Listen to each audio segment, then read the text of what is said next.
Chapter 13 A Wolf Pact. There was blood everywhere. White feathers and bits of wood covered the ground. A driver had been transporting a cart full of geese into the northern kingdom when the big bad wolf pack attacked.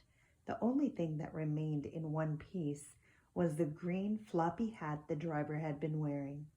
The wolves were spread out under the trees, chewing on the bones of their victims. Malumklaw jerked his head up and stared into the trees. Someone was coming. He could smell them. Whoever this person was, their scent made him anxious. "We've got company," Malumklaw growled. All the wolves jumped to their feet, ready to attack again if they had to, but they were no match for who was approaching.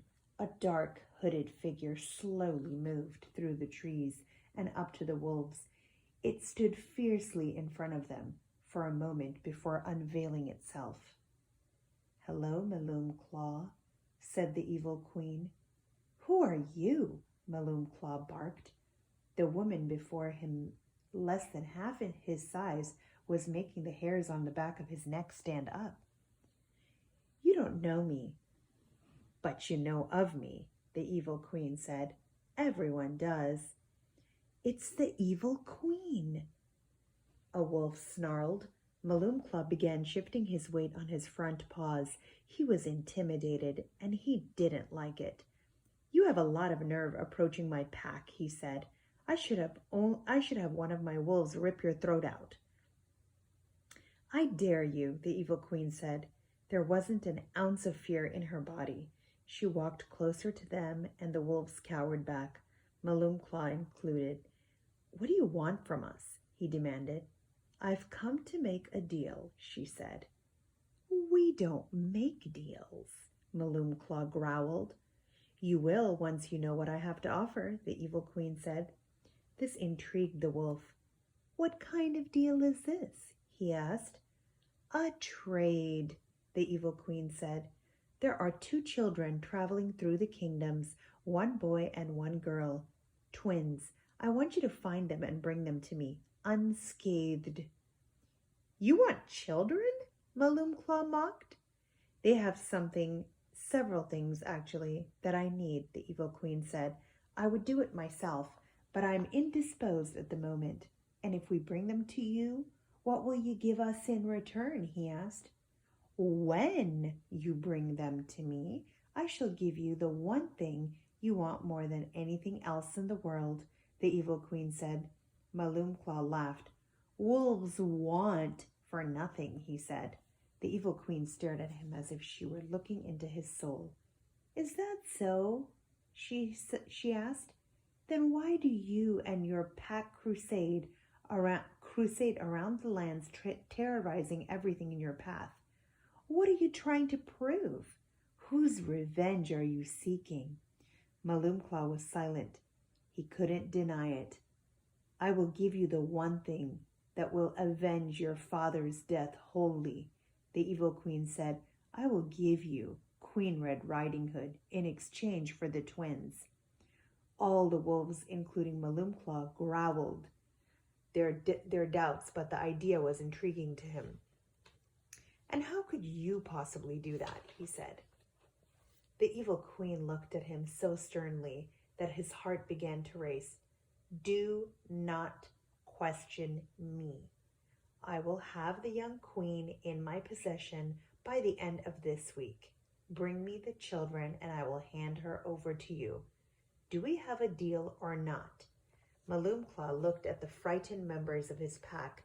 They nodded at him. They didn't want to upset the queen. "Deal," Malumklaw said, "but let me warn you.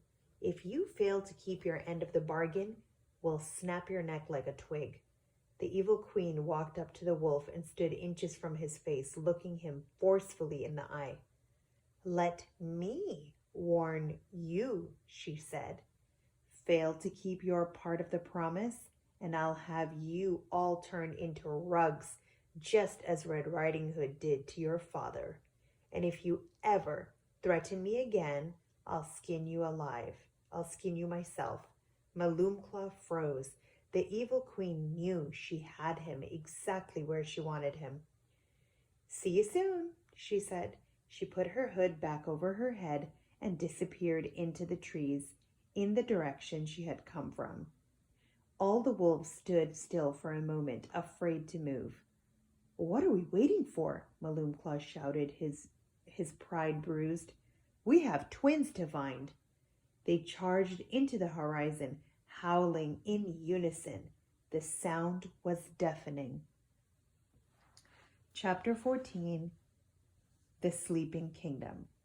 Trix insisted that Alex and Connor stay with her the night after her trial. Of course, that meant the twins slept on the ground underneath her bird-sized home hanging from a tree branch, but it was a kind gesture nonetheless. Alex and Connor couldn't sleep after seeing the walking fish in person. They laid under the stars of the fairy kingdom, most of which were actually just fairies sleeping in mid-air, and let their thoughts wander. "I always thought that the walking fish was one of Dad's stories, one that he made up himself," Alex said. "I wonder how he heard it.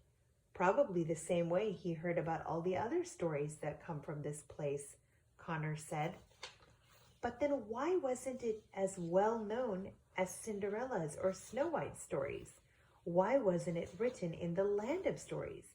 Alex said, and then asked a question that had been on her mind for a while. "Do you think Dad or Grandma were ever here? Do you think they ever traveled into the Land of Stories and just never told us?" Connor had to think about it.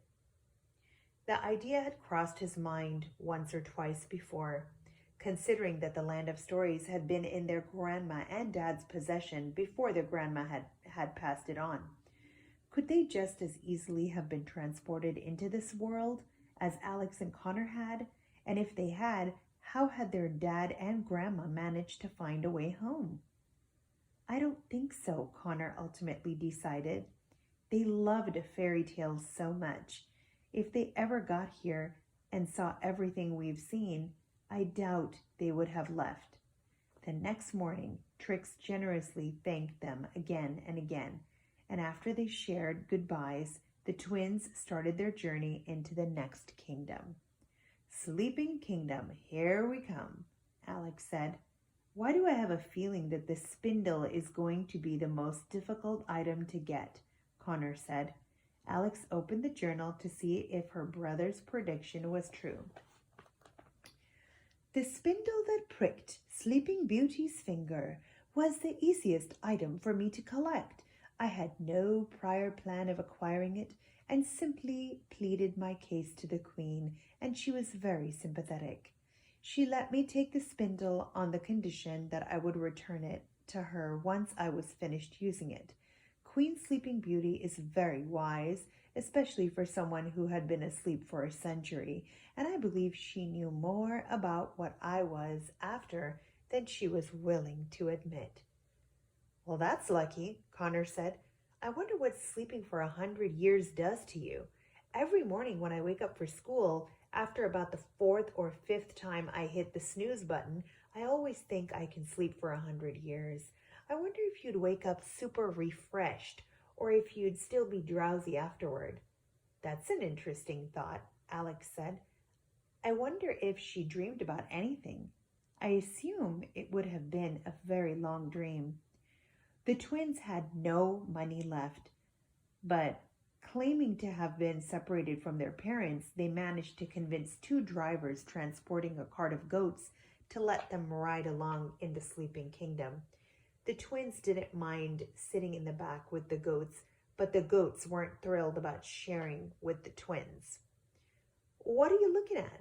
Connor said to one of them after it had stared at him for a good half hour. The road ran alongside a great sparkling ocean with water that was as blue as the sky. It was like an ocean from their world, except 1,000 times more vibrant. "Look how beautiful the ocean is here," Alex said. "And look over there. It's Mermaid Bay." She was referring to a large bay just ahead that curved into the shoreline. It's pretty neat to know that right now, as we sit in this cart, there are actual mermaids swimming down there, Alex said. Yeah, Connor said. Too bad we didn't bring any snorkel gear. Alex was flipping through the journal, making a list in her head. We have 5 items collected, she said. All we need are the spindle, jewels from Snow White's coffin, and the saber from the deepest sea. Whatever that might be, Connor said. Alex longingly stared out at the water. What could the saber from the deepest sea be? With all her fairy tale knowledge, she still couldn't figure it out, and it was starting to get to her. She was hoping that at any minute it would just appear in the middle of the ocean. We'll figure it out, Connor said. Or I should say, you'll figure it out, and I'll pretend I helped. After they had been on the road a bit, the twins couldn't help but eavesdrop on the conversation the drivers were having. Did you hear about the news from Charming Kingdom? One of the drivers asked the other. No, he said. Both of Queen Cinderella's glass slippers have been stolen, the driver said. Stolen? By who? I don't know, but I reckon there's a reward for anyone with information, he said. The twins didn't know how to react to this news. If the kingdom was claiming the slippers had been stolen, had Cinderella or Sir Lambton not put the slipper in their bag? Was there a warrant out for their arrest? And then, the most troubling question of all. If they had one of the slippers, who had the other one? Both were stolen. Both were stolen? Alex whispered to her brother. It has to be that woman we saw in Red Riding Hood's castle, Connor said. She must be collecting for the wishing spell too. I knew it. Let's just hope we get the spindle before she does. The road turned away from the ocean and the cart headed north into Sleeping Kingdom.